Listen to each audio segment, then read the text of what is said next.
Halos kalahating milyong pisong halaga ng hinihinalang shabu ang nakumpiska ng mga otoridad sa isang matagumpay na anti-illegal drug operation sa Cebu City.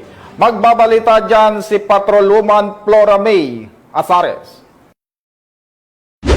Nasakote ng Cebu City PNP ang halos 500,000 pisong halaga ng hinihinalang shabu mula sa isang high-value individual sa isinagawang buy-bust operation ng operatiba sa sitio Neville Hills, Barangay Busay, Cebu City, noong 12 ng Nobyembre ng taong kasalukuyan.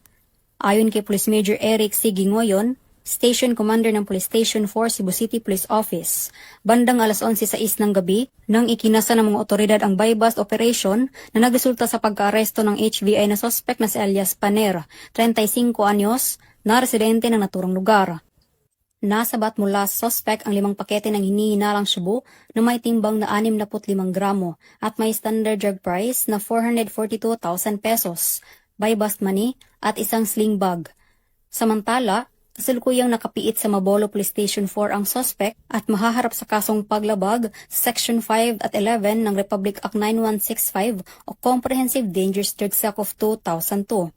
Ang matagumpay na operasyon ng mga kapulisan ay patunay lamang ng kanilang dedikasyon upang matiyak ang kaligtasan at kaayusan ng ating komunidad para sa isang bagong Pilipinas.